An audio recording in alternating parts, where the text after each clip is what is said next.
जब डक्की भाई पेश होता रहा, बहुत से लोग आप पर तनकीद की कि यार आपने एक बंदा कस्टडी में है और कस्टडी में आप उसके मुंह के आगे माइक करके क्वेश्चन पे क्वेश्चन करी जा रहे हैं। क्या वो जस्टिफाइड था? आप अगर वो लोग जो मुझे काफी तनकीद का निशाना बना रहे हैं तो मेरी सारी वीडियोस देखें ना। मैंने हर किसी से सवाल किया हुआ है। आपकी जो भी लीडरशिप आती है पीटीआई की, मैं उससे सवालात करता हूँ। ये तो उस दिन की बात है जिस दिन डक्की भाई का दिल कर रहा था बोलने को। ये उस दिन की बात है। अगर जब अगली 10 मरतबा उसका दिल नहीं कर रहा था, उस तो दिन मैंने जब तो आप कोशिश उसका की ना। हर 10 मरतबा मुझे तो नहीं पता कि उसका मूड नहीं है। वो मुझे आके कहता थोड़ी था कि यार मुझसे बात ना करना। उसकी मैं हम उससे मॉर्निंग कर मैं रहे हैं, तंज क्यों क्या करूंगा? आप मुस्कुरा रहे हैं, ये डक्की भाई जवाब नहीं दे रहे हैं, ये नहीं मैं डक्की भाई अब आप जुआ खेलेंगे, आप बच्चों को क्या नहीं कहेंगे, नहीं मैं यूट्यूबर मेरे को भाई क्या को डक्की भाई को रिलीफ नहीं मिलना। डक्की भाई के अलावा जो तमाम तर यूट्यूबर्स हैं उनको कहीं पे भी रिलीफ नहीं मिलना। मैंने तो अपना काम करना है ना। देखिए आप जर्नलिस्ट हैं, मैं जर्नलिस्ट हूँ। हमारे पास जो भी शख्स आएगा हमने उससे इंटरव्यू करना है। उससे पैगाम है जी यूट्यूबर्स के लिए कि जो भागने की कोशिश करेगा वो गिरफ्तार हो जाएगा। लोग नहीं। देख रहे हैं जो निगरानी कर रहे हैं इन केसेस में, तो शेब रियाज को तब्दील कर दिया गया है। अच्छा, ठीक है। डक्की भाई का जो तफ्तीशी था उसको तब्दील कर हाँ दिया गया। तफ्तीशी। अच्छा ये अस्सलाम सिर्फ वालेकुम जी, आप आसमान जर्नलिस्ट यूट्यूब चैनल देखते हैं। सादुर रहमान उर्फ डक्की भाई, जिसका 1.5 माह से ये बंदा जो है वो एनसीसी की कस्टडी में है, फिर जुडिशल हो गया, कल इसकी बेल खारिज हो गई। ये कहानी है क्या, क्यों सादुर रहमान की जो बेल है वो नहीं हो पा रही, और इस केस में कुछ अहम पेशरफ भी हुई है। मेरे साथ सलमान अमान साहब मौजूद हैं, जो कि स्पेशली जो है वो एनसीसीआईए के अंदर की खबरें इनके पास होती हैं। हम इनसे जानते हैं कि क्या डेवलपमेंट हुई हैं। सलमान भाई, शुक्रिया आपके टाइम का। सलमान भाई, ये हम तो सुन रहे थे कि यार सरफराज चौधरी के जाने के बाद चीज़ें जो हैं वो स्मूथ हो जाएंगी और जमानतें मिल जाएंगी। क्या हो रहा है एनसीसीआईए में? नहीं नहीं ऐसा बिल्कुल नहीं था। उनके अलावा भी जो दूसरे तफ्तीशी अफसरान हैं वो भी थोड़ी सी मुश्किल में फंस गए हैं। वो भी तफ्तीश जो है शुएब रियाज भी ठीक ही कर रहे थे, लेकिन उस तरीके से नहीं कर पा रहे थे जो लोग देख रहे हैं, जो निगरानी कर रहे हैं इन केसेस में। तो शुएब रियाज को तब्दील कर दिया गया है। अच्छा, ठीक है। डकी भाई का जो तफ्तीशी था उसको तब्दील कर हाँ दिया गया। तफ्तीशी। अच्छा ये सिर्फ डक्की भाई का केस नहीं था देख रहा शुएब रियाज। यूट्यूबर जितने भी हैं। जितने भी यूट्यूबर्स हैं उनको देख रहा था। आपने देखा कि बड़ी मेरिट पे लेके चल रहे थे। 22 रोजा जिस्मानी रिमांड हुआ पीका एक्ट की तरमीम के बाद। ये पहला रिमांड था एनसीसीआईए की जानिब से जो कि इस लेवल तक गया, 22 दिनों तक गया। क्योंकि तरमीम से पहले तो 14 रोजा जिस्मानी रिमांड होता था हाँ। और हमें ये लग रहा था बड़ी सख्ती से इनसे निपटा जाएगा, और उस टाइम यही लग रहा था। लेकिन अब कहीं ना कहीं जब डिप्टी डायरेक्टर को हटाया गया, अच्छा एडिशनल डायरेक्टर जब चौधरी सरफराज गए हैं, तो लोगों को यही तासुर था कि अब कहीं ना कहीं जाके रिलीफ मिल जाएगा, मिल जाएगा। सीधी बदली हो जाएगी। लेकिन ऐसी चीजें बिल्कुल नहीं है। डिप्टी डायरेक्टर जो जवार थे, जो इंचार्ज होते हैं, जो अच्छा। जो इंचार्ज होते हैं, उनको भी तब्दील कर दिया गया। अच्छा, ठीक है। यानी कि बड़े पैमाने पर कार पछाड़ हो गया बिल्कुल। यूट्यूबर और के केस में। और केसेस, और जो अगर अगर मैं ये कहूँ ना कि किस केस को मद्देनजर रखते हुए ये सारी चीजें आ रही हैं, वो डक्की भाई का केस। अच्छा। ठीक है। शुएब रियाज से ये तफ्तीश मुंतकिल कर दी गई है। आसिफ जवेद है असिस्टेंट डायरेक्टर। ठीक है।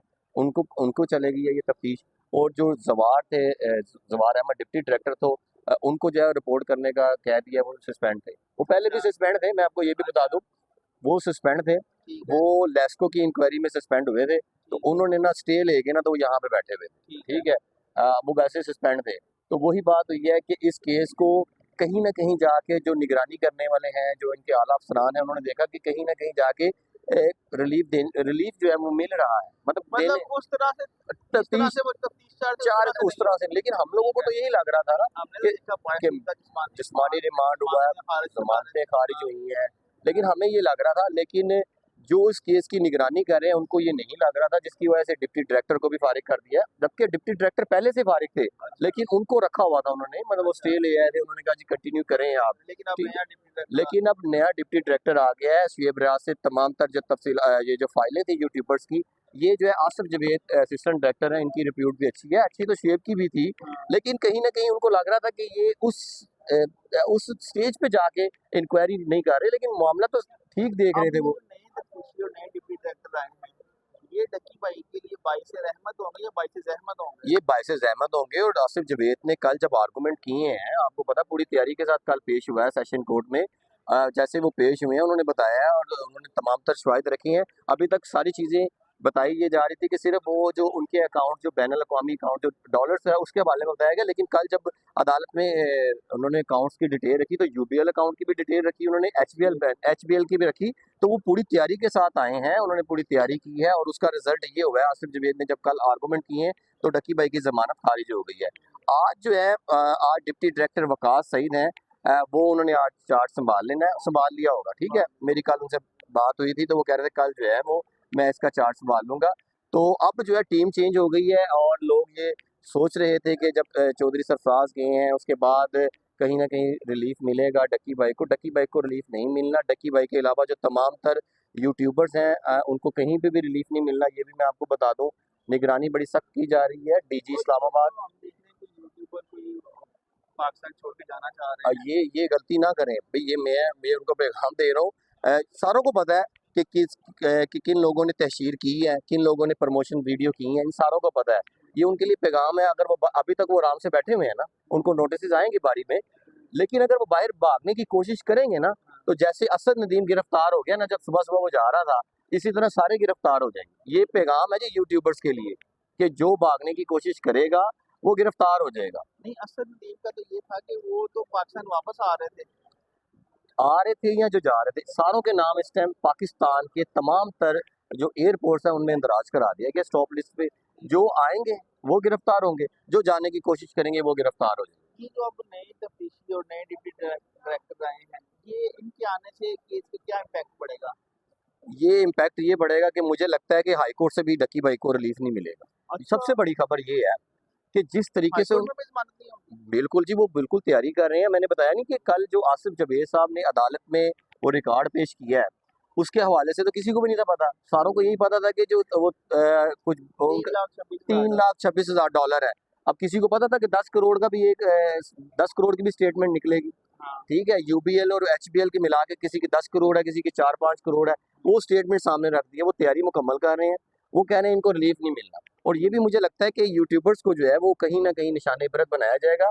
और जिस तरीके से इनके केसेस को ट्रीट किया जा रहा है, इनको कहीं ना रिलीफ नहीं मिलने जा रहा कहीं पे भी। कहीं भी नहीं है। बिल्कुल कहीं पे भी रिलीफ मिलेगा इनको, कहीं पे भी रिलीफ नहीं मिलना। मैंने आपको पहले भी बताया और जो थोड़ा सा हैंकी पैंकी करेगा वो, उसकी निगरानी भी खड़ी हो रही है। उनकी भी निगरानी हो रही है, तफ्तीशी अफसरान की बाकायदा इसके ऊपर निगरानी की हो रही है। ठीक है कि भाई अब तफ्तीश तो पहले भी लेके मेरिट पे चल रहे थे, लेकिन वो लोग जो देख रहे हैं इन चीज़ों को, उन्होंने उन्होंने उनको खदशात थे शायद, वो उन्होंने इसलिए तब्दील कर दिया, तफ्तीशी ऑफिसर तब्दील कर दिया, डिप्टी डायरेक्टर को तब्दील कर दिया। ये सोचने की बात है, हैरानगी की बात है। और ये उन लोगों के लिए जो जो लोग ये सोच रहे थे कि कहीं ना कहीं हमें आज नहीं कल नहीं रिलीफ मिल जाएगा, ये बिल्कुल नहीं रिलीफ मिलना। अच्छा, एक चीज आई कि सरफराज साहब के जाने के बाद अगले दिन ही हमने देखा कि 6 यूट्यूबर पर धड़ाधड़ एफआईआर सामने आ गई। वो तो नोटिस किए हुए थे, 15 सितंबर के नोटिस थे और वो सारों को 3-3 नोटिस किए गए थे। 3 नोटिस के बाद अगर कोई पेश नहीं होता, हैरानगी की बात तो ये है कि इकरा कबल के वकील की जानिब से वो जवाब जमा करवाया गया था। ठीक है, उसके बाद भी अगर अंदाज़ा ये लगाएं, अगर आप लोग ये अंदाज़ा लगाएं कि भाई कि कहीं ना किसी को रिलीफ मिल जाएगा, तो रिलीफ बिल्कुल अच्छा किसी को नहीं मिल। सलमान, अगर आप इजाजत दें तो एक सवाल आपसे कर लूँ। जी जी। आप जब डक्की भाई पेश होता रहा, बहुत से लोग आप पर तनकीद की कि यार आपने एक बंदा कस्टडी में है और कस्टडी में आप उसके मुंह के आगे माइक करके क्वेश्चन पे क्वेश्चन करी जा रहे हैं, क्या वो जस्टिफाइड था? देखिए जी, जस्टिफाई तो हर तरीके से हर बंदा कर सकता है। ठीक है, लेकिन जो मुझे बेहतर लगा, और आपने ये देखा है कि अगर मैंने ये कहा तो डक्की भाई का पैगाम मिल गया लोगों तक। उसने कहा जी मैं कौन से माफ़ी मांगता हूँ। ठीक है, मैंने कोशिश की उसका पैगाम पहुंचाया। ठीक है, और पैगाम पहुंचाने के बाद दोबारा उनको मना कर दिया गया कि ना बोलें, उनको मना किया गया। मैंने तो अपना काम करना है ना। देखिए आप जर्नलिस्ट हैं, मैं जर्नलिस्ट हूँ। हमारे पास जो भी शख्स आएगा हमने उससे इंटरव्यू करना है, उससे बात करनी है। आगे वो जवाब दे या ना दे ये उसके ऊपर डिपेंड करता है। आप कह रहे हैं जेर हिरासत मुलजम, मैंने उससे कहा, और जेर हिरासत मुलजम ने मैंने तो इसलिए कोशिश की ना कि जब आपके एडिशनल डायरेक्टर हर चैनल पे बैठ के उसके हवाले से बात कर रहे हैं, ठीक है, और उस केस को आप सोशल मीडिया के प्लेटफॉर्म पे उजागर कर रहे हैं और करते जा रहे हैं, तो उसमें मेरा क्या, अगर वो भी अंडर कस्टडी मुलजम के हवाले से गुफ्तगू कर रहे हैं। देखिए इसमें ये है ना कि अगर एक बंदा जवाब नहीं दे रहा तो फिर उससे सवाल पे सवाल करी जाना, ये तो जिच करने वाली बात नहीं, नहीं है। जिच करने की बात नहीं है, मैंने कोशिश की तो उसका पैगाम ही पहुंचाया ना डक्की का मैंने। एक बार पैगाम पहुंचा दिया, तो तो अगले दोबारा भी 10 मैंने बार कोशिश करनी थी ना। अगले 10 बार मैं तो कोशिश कर रहा था कि वो बोले, कौन सा हाँ मैंने ऐसा क्वेश्चन किया है जो उसको या लोगों को बुरा लगा, नहीं लोगों ने आपके तनकीद का निशान आपके किया है। आपके क्वेश्चन मैंने से कहा ये लग रहा था कि शायद आप कोई तंजिया कोई करने की कोशिश नहीं, कर मैं रहे हैं तंज क्यों या करूंगा। आप मुस्कुरा रहे हैं ये डकी भाई जवाब नहीं दे रहे हैं जी नहीं मैं डकी भाई अब आप जुआ खेलेंगे आप बच्चों को क्या कहेंगे नहीं नहीं मैं यूट्यूबर्स मेरे को क्या मैं कहेंगे हाँ यूट्यूब एक बंदा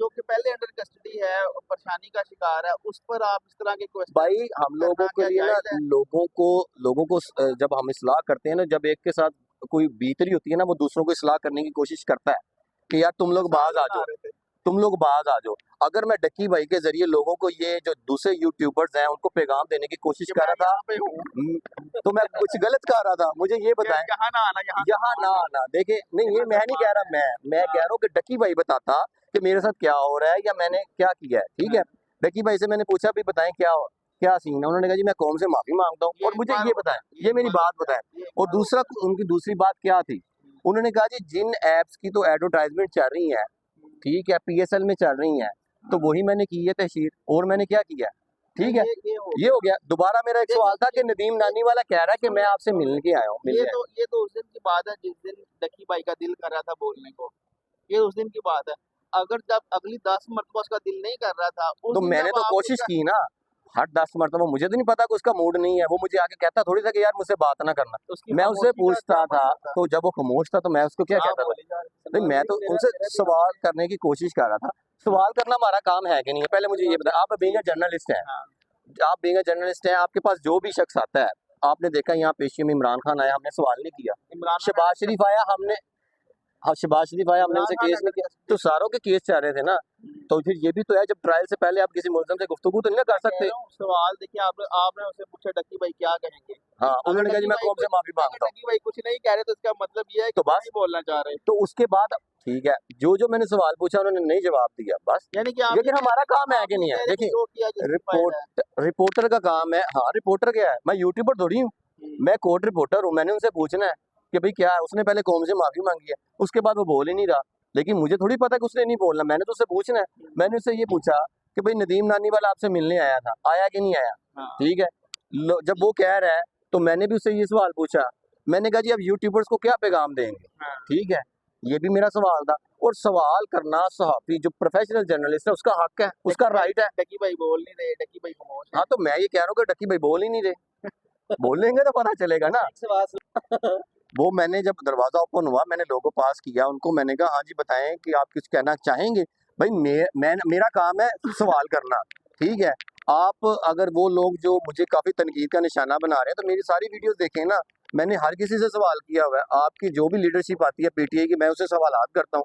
भाई जो काम है सहाफी का, उसने तो वही काम करना है ना। चलिए जी सलमान आप अगर साहब से आपके ये सवालात है कि हम इनसे मिले और उनसे जाने कि क्यों उन्होंने इस तरह के इंटरव्यूज किए और उस पर लोग तनकीद भी हो रही थी तो आज हमने सलमान साहब को की राय आपके सामने रख दी है अब ये फैसला आपने करना है कि सलमान साहब की जस्टिफिकेशन आपको कबूल है या नहीं